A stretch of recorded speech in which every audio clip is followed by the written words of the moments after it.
Donc je tiens au début à remercier les organisateurs de m'avoir invité pour parler de l'exacerbation de la BPCE, particulièrement de sa définition.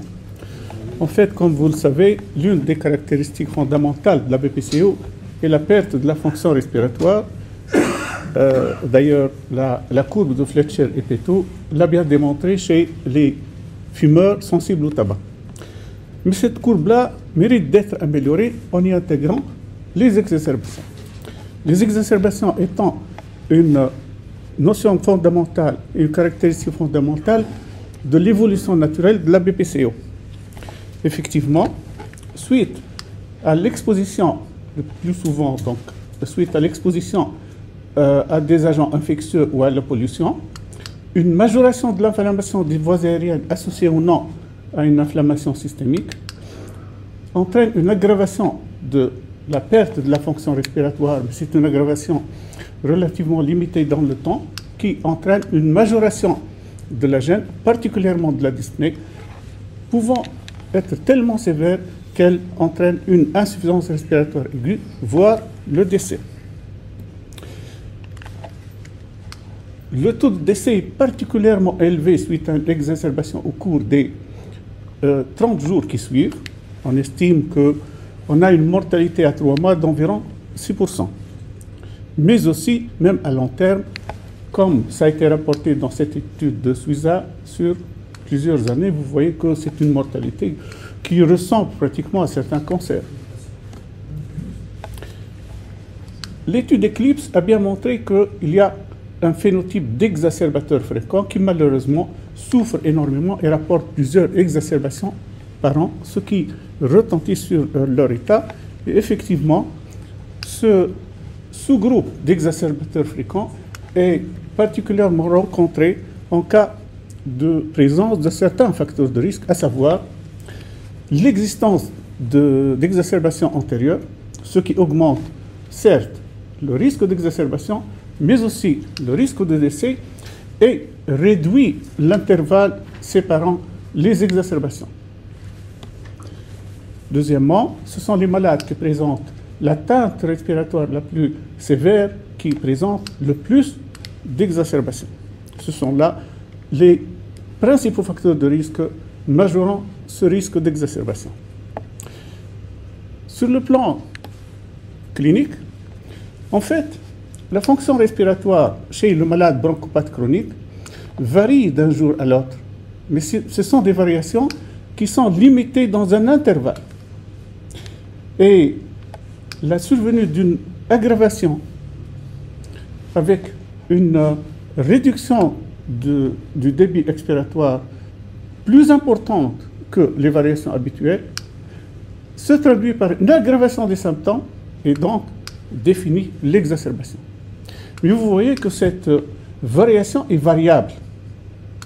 Et donc, nous allons le voir ultérieurement, une toute petite variation peut ne pas être ressentie par le malade et rapportée comme étant une exacerbation.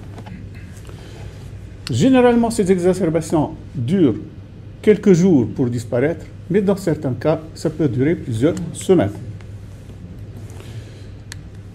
En fait, ces exacerbations retentissent tellement sur la vie de l'individu et l'évolution de la maladie que certains parlent de stroke of the lungs.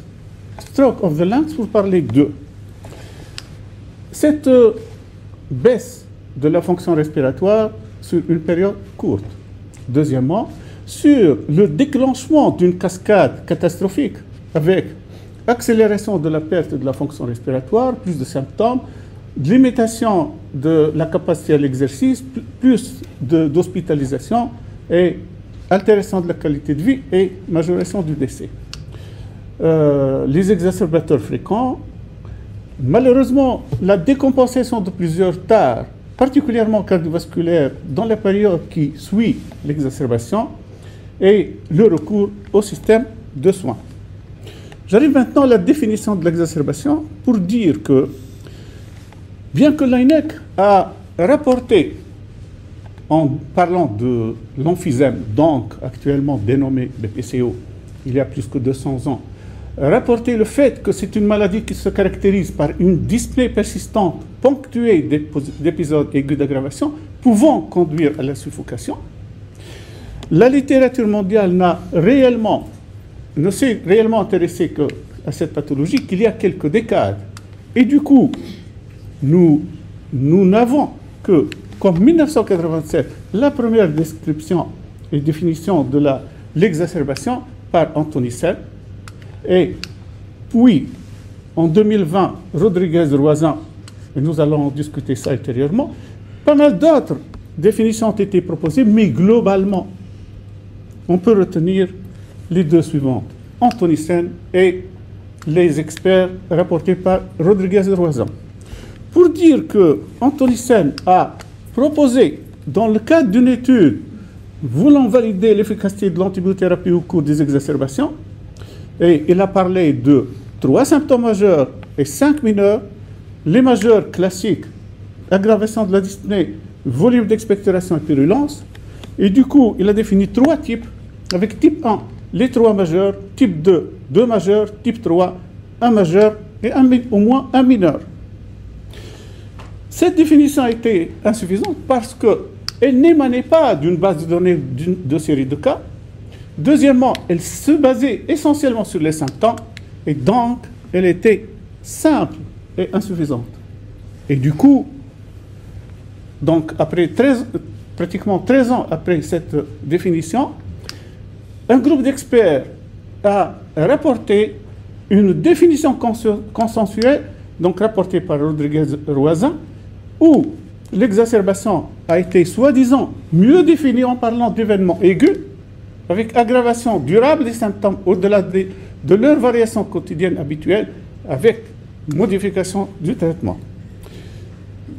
En fait, associé à cela, il y avait une détermination de la gravité, en parlant de légère pour dire qu'il faut renforcer le traitement dans l'environnement normal, donc sans recours au système de soins, modéré pour parler de la nécessité d'une association assistante médicale et grave pour parler d'urgence ou d'hospitalisation.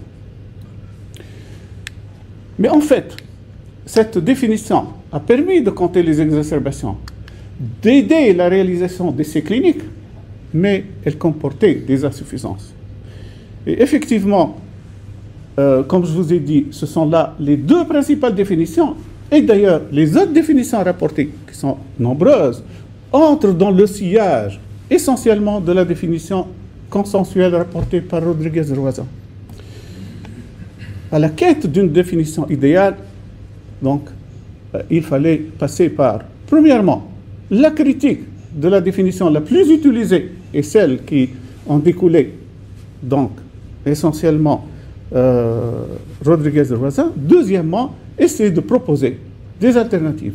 Ainsi, je vais commencer par la critique, pour dire que, pour parler d'une aggravation soutenue à partir de l'état stable, là, c'est imprécis et subjectif, parce que, je reviens à ce schéma-là, les variations d'un jour à l'autre, donc, peuvent comporter une toute petite aggravation qui n'est pas considérée par le patient comme étant une exacerbation, ou bien certains malades peuvent prendre ces variations-là comme étant une exacerbation.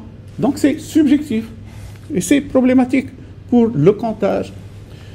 Ceci va aboutir à une sous-reconnaissance des exacerbations, donc des exacerbations non signalées, bien que ces exacerbations non signalées s'accompagnent généralement de symptômes bénins, mais elles retentissent sur la qualité de vie, sur le recours aux soins ultérieurs, etc. Donc relativement gênantes, mais aussi un risque de surdéclaration et donc un biais retentissant sur les résultats des essais cliniques. Deuxièmement, les symptômes. Et là, ce que nous avons, c'est que la dyspnée reste le symptôme majeur lors d'une exacerbation BPCO. Il y a aussi les autres signes respiratoires. Mais le sifflement, l'oppression thoracique, rapportée dans 30 à 40% des cas, ne sont pas tenus en compte dans la majorité des définitions actuellement proposées. Ce qui limite donc ce qui ne permet pas à ces définitions d'être un reflet réel de ce dont se plaint le patient. Deuxièmement, les autres symptômes non respiratoires, vous voyez que la perte d'énergie est rapportée dans 80% dans cette étude de Kessler. Tout ce qui est dépression, anxiété, dans environ les 2 tiers des cas. Donc il y a un manque de report des symptômes. Donc ces symptômes, si je parle là essentiellement de la dyspnée, qui est la plus rapportée, n'est pas spécifique de l'exacerbation. Il y a le problème de diagnostic différentiel des comorbidités associées. Ce qui est réellement problématique, les 3 pathologies les plus associées à l'exacerbation sont la pneumonie, l'embolie pulmonaire et l'insuffisance cardiaque. Et vous savez que sur le plan pratique, nous sommes réellement affrontés à beaucoup de ces associations morbides. Le timing. Le caractère aigu est flou parce que pour dire caractère aigu, ça veut dire quelques heures d'installation, ce qui est vrai pour un peu plus de 50% des cas d'exacerbation. Mais on considère qu'il y a environ 10% des cas d'exacerbation où les symptômes ont duré plus que, et se sont installés sur plus que 5 jours, voire plusieurs semaines, 2 semaines. Donc là, c'est problématique parce que ça risque de rendre cette définition aiguë problématique. Il y a des améliorations à apporter, nous allons le voir ultérieurement. Deuxièmement, sur le plan timing, la durée de l'exacerbation.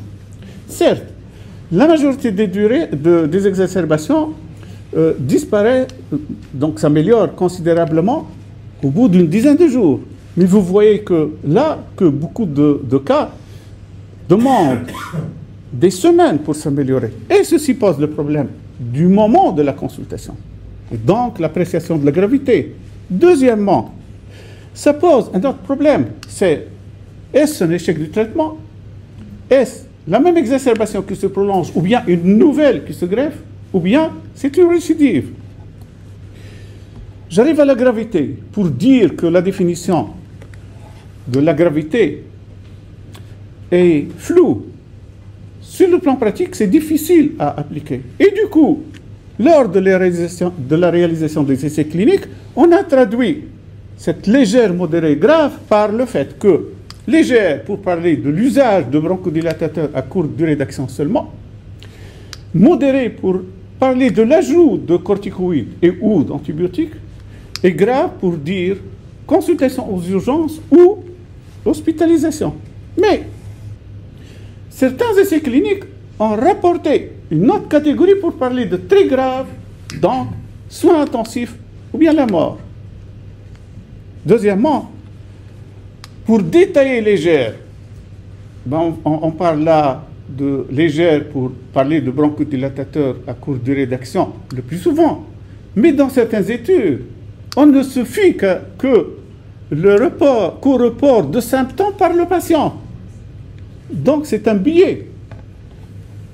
Deuxièmement, pour les modérés, est-ce que la prescription d'antibiotiques et de corticoïdes est réalisée par le malade ou le personnel de santé?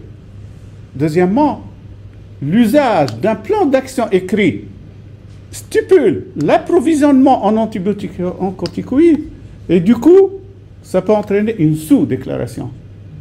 En plus, sous certains cieux, la prescription d'antibiotiques est facile en hiver, ce qui est un biais de définition de cette catégorie modérée.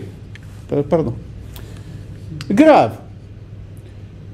Grave, ça veut dire se rendre aux urgences, ou bien être hospitalisé. Et là, ça dépend de l'accès aux soins, ça dépend des systèmes de santé. Exemple, l'hospitalisation à domicile, est-ce qu'elle est considérée comme étant une vraie hospitalisation ou pas? Et du coup, il y a un risque de surestimer la prévalence des sévères et donc d'être un biais dans les études cliniques.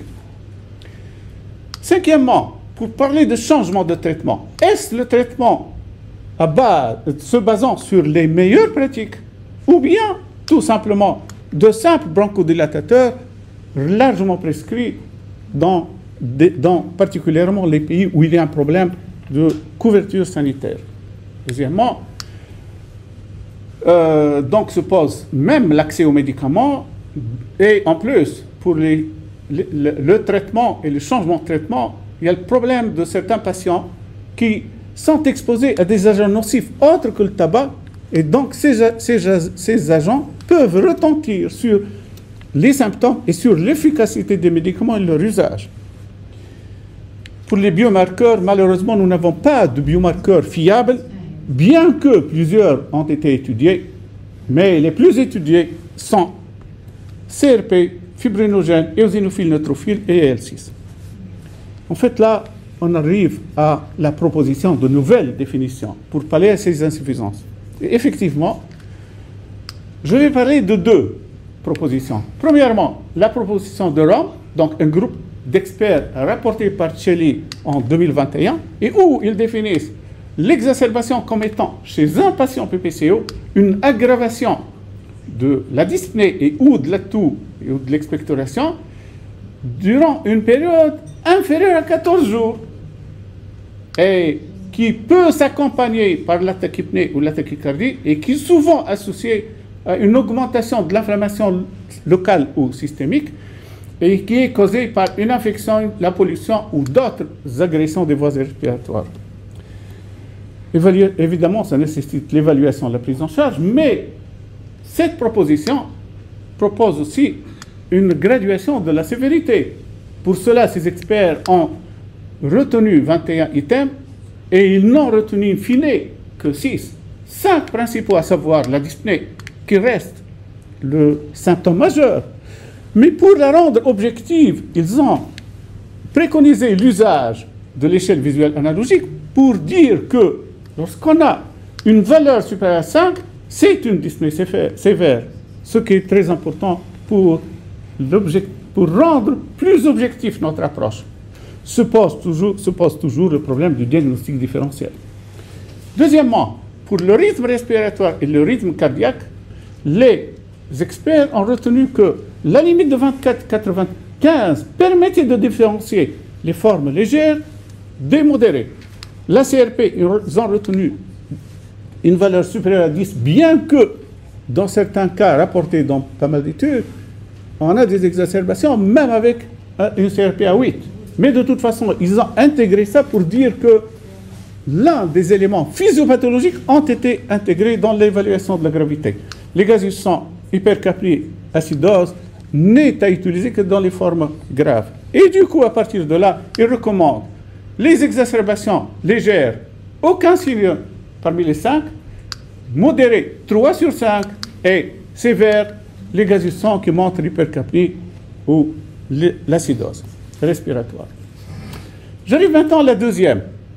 La deuxième, là, c'est GES-EPOC, qui est la proposition espagnole de la Société espagnole de pneumologie, où il parle plutôt de syndrome d'exacerbation de BPCO et non pas d'exacerbation de BPCO, pour dire que c'est un épisode d'instabilité clinique avec aggravation de la limitation du débit expiratoire ou du processus inflammatoire sous-jacent. Donc là, les éléments physiopathologiques sous-tendant l'apparition de l'exacerbation avec une aggravation aiguë par rapport à l'état de base. Cet événement complexe et hétérogène comporte un ensemble varié d'altérations. Effectivement, ils parlent de symptômes parce que pour eux, la pneumonie est intégrée dans ce syndrome-là. La pneumonie n'est pas un diagnostic différentiel. Et c'est un élément majeur qui majore l'inflammation systémique et retentit sur le pronostic. Deuxièmement, il propose la graduation de la sévérité, de la gravité, en tenant compte de l'état de base. Les Espagnols distinguent 2 niveaux de risque, bas et élevé. Deuxièmement, ils se basent sur la dyspnée, sur l'état de conscience, sur le rythme respiratoire et sur les gaz du sang, pour rendre plus objective l'appréciation de la gravité et à partir de là, déterminer léger, modéré, sévère, très sévère, en retenant l'existence d'une simple case du même couleur pour dire que pour inclure le malade dans la classification. Il classe à faible risque ou à haut risque selon l'obstruction, la dyspnée et l'exacerbation dans l'année précédente. Et à partir de là, la prise en charge et donc les examens complémentaires sont codifiés en fonction du degré de gravité. Et, chose très importante, ils proposent des caractères traitables. Donc, ils essaient d'avoir et de proposer une approche beaucoup plus logique, beaucoup plus personnalisée, selon le profil, donc le phénotype. Donc, sans détailler, ce sont là les deux essentielles propositions actuelles. Je termine en disant que les définitions les plus utilisées depuis environ 20 ans ont montré leur insuffisance. Les définitions les plus récentes ont essayé de combler leurs lacunes, devraient permettre de mieux mener les soins cliniques, la recherche et la planification des services de soins, mais restent à valider par des études prospectives. Je vous remercie.